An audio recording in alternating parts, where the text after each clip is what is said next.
Can I have the same? Let's check if my microphone is, yeah, it's working. So, hi everyone, my name is Tamas Huszar.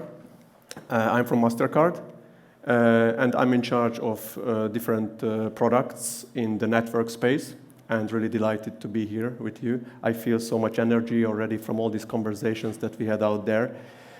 You might have seen one of our EVP presenting earlier.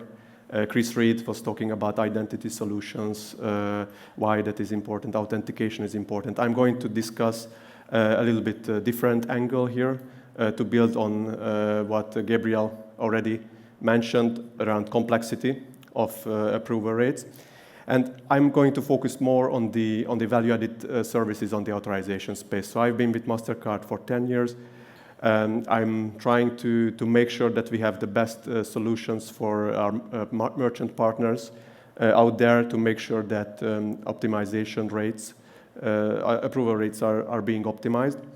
And really, it's a super wide topic. What I would like to focus on today is two things, maybe three if we have enough time. And if you feel like continuing this conversation later on in the MasterCard booth, I'm normally there, so please find me and we can continue this conversation. Different decline reason codes that could be tackled with the right mechanism. So I'm going to dive deeper on that a little bit. But before that, I'm going to share with you some findings around a MasterCard survey that we have recently conducted. Still a challenge around the PAN inconsistency and insufficient funds, which really strikes out.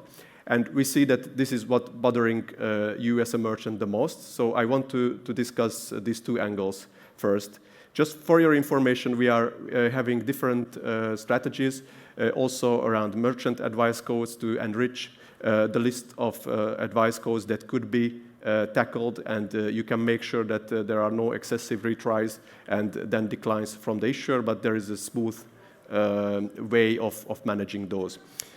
What I would like to focus here is to try to stop these kind of actions before they happen, so before the authorization. How can we do that? By having the right procedures in place.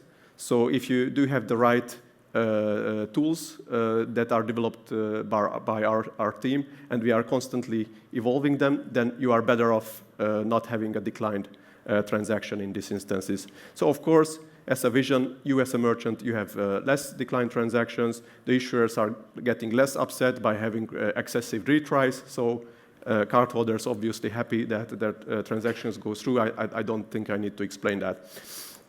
So what I think is relevant from the perspective of preventable declines is that you have basically a solution where you can solve the problems of each party in the ecosystem. So the issuer, as I mentioned, is not going to be bothered by unnecessary cardholder complaints that the card is not working.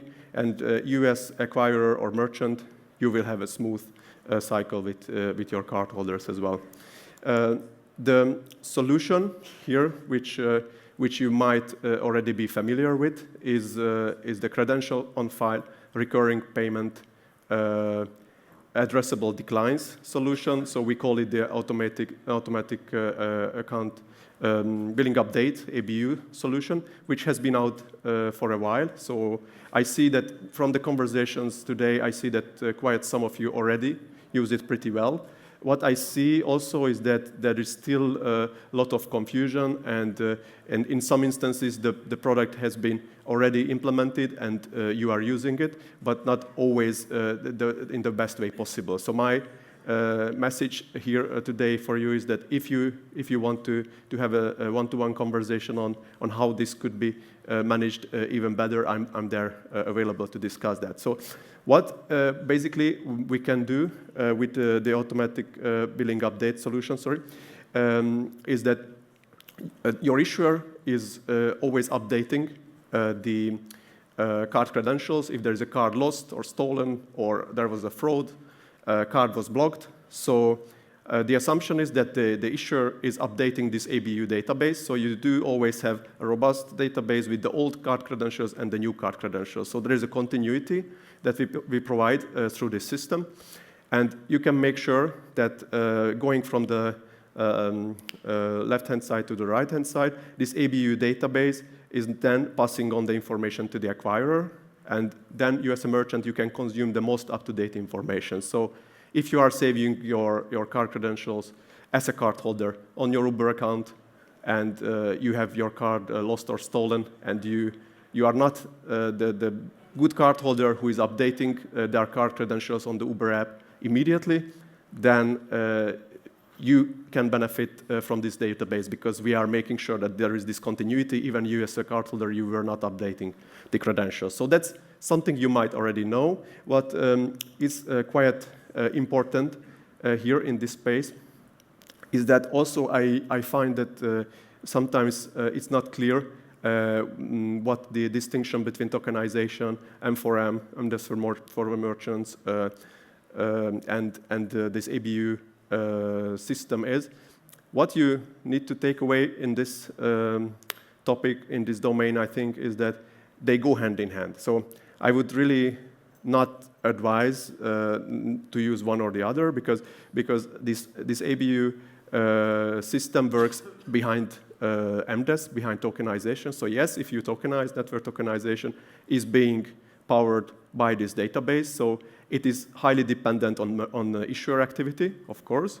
But once the updates have been made, it's obvious that tokenization can benefit from it. Now, what I think is probably, you might argue with me, we had some pretty interesting conversations before, that everything is going to tokenization. And I think someone earlier in a panel mentioned that tokenization, it was the CEO of European Payment Initiative, I remember, Martina. She mentioned that everything is going towards tokenization. That's really the objective.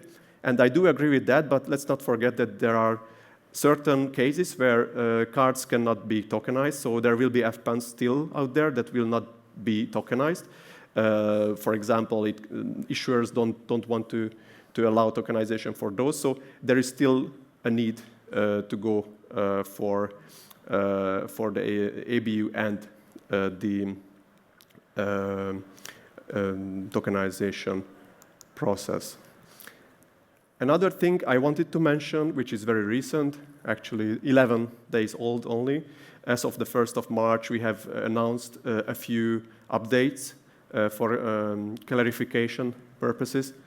We do realize that there has been, again, confusion around the privacy and the My Data platform. So basically, when you look at all this, if you forget for a moment your merchant or acquirer PSP profile, if you look at it from the issuer angle, for them, it's quite important to make sure that everything is happening in compliance with GDPR.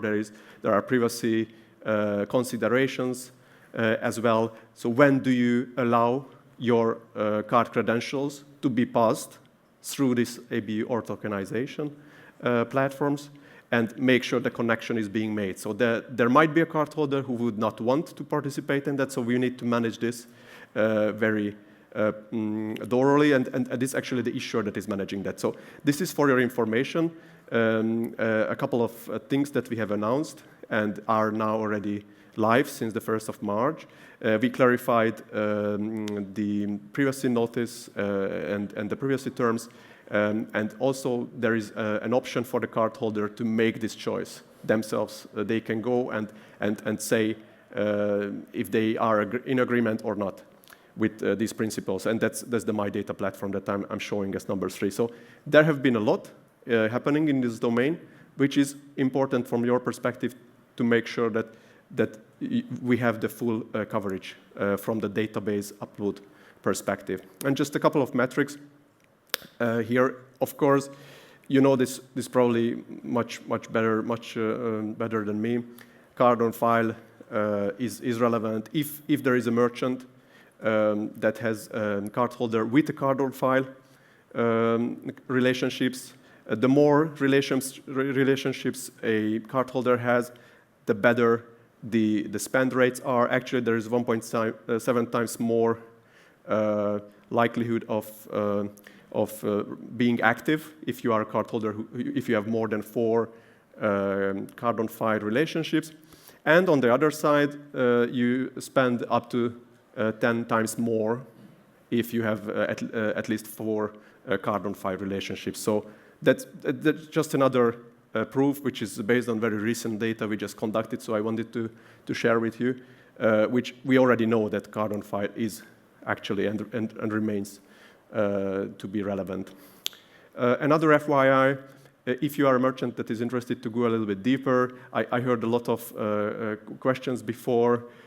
Could we analyze this a little bit more? What is preventable decline? What can we really see? We can look at your decline codes. We can see how many transactions you lose because of activities missing and that you could prevent by using the right lifecycle methodologies. So happy to jump on a conversation on a specific report. You would see a report structured like this that you can see on the slide. Now coming back to the first point that when I shared with you the survey that we had, the second point was around insufficient funds. So another important angle, I think, which is sometimes neglected. In this domain, I wanted to share with you that we have a service that also has been out there for a while. I will share with you some updates that are coming up in the coming month with respect to this service. It's called Account Status Inquiry ASI message. It's a non-financial message. It's a zero amount message. This is also a question that I receive very often. Can we send a zero amount authorization? No, it's not possible. You have to have an amount greater than 0. Or if you just want to have some verification, I want to check, is this card that I'm saving on Cardon file, is this still genuine? Is this still valid? Can I do this? Yes, you can. There is a specific non-financial message, ASI. It is still possible to do the two things together. So if you think about the first example, you can do that hand in hand with an ASI message. You can ping Cardon file cardholders from time to time, let's say every week, every 2 weeks, if it's still fine, or they need to replace the card. And then you can only use the verification, the ABU verification, if there is a need. If you see there is something going not so well, then there might be a life cycle issue. For example, the cardholder forgot to update the credentials. So very briefly, what it does, you might have seen this, you might have been doing this even before. We see it still very often out there that you might do €1 or 10 cents authorization and then a subsequent reversal for this exact reason, because you would like to ensure that your Cardon file is still relevant. So you want to ping them from time to time, are you still okay? So instead of doing that, there is this ASI service which is much better, much more efficient, because you don't need to worry about the reversals. That's also more compliant with the scheme rules if you don't do this, because the nominal authorization and reversal is against the scheme rules. Instead, we suggest to have the zero amount message in order to save the network from billions of unnecessary reversals.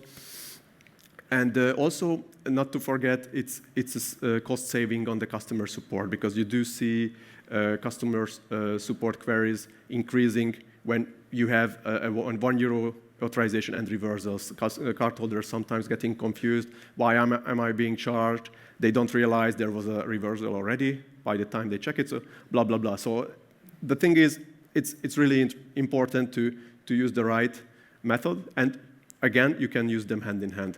Another thing that I like to mention, but I don't have a lot of time, so I might not go into the details, is you can also combine this with pre-authorization, which is also something that has been there for a while, but you can do, for example, an ASI 0 message, and then, for example, authorize. I can see this more and more appearing with online grocery stores, where they have one ASI message in the beginning, but then they might pre-authorize like a €50, and depending on the actual purchase in the card, they might go lower or higher on the amount. So you have a flexibility on the amount. So all these kind of network things, what I'm trying to say here is they give you a lot of flexibility to optimize your approval rate. So don't be afraid to use them. If you have one process, it doesn't mean that it's always the best process. We can always, whenever we have a chance to review, we always find some optimization opportunities to improve your acceptance rates in there.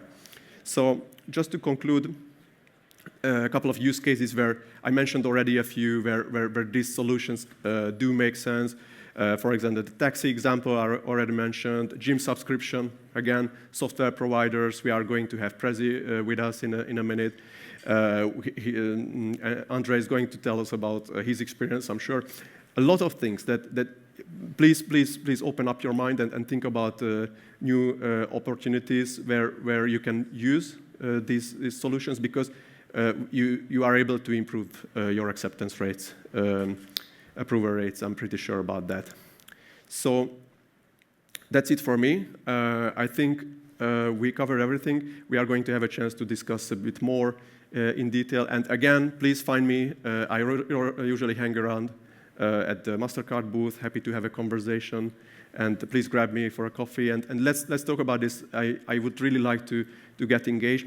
One of my problem is that I don't always have the full merchant view, and I would really like to hear where you think your approval rates could be improved, and also open for suggestions. So thank you very much for listening, and see you later. Thank you.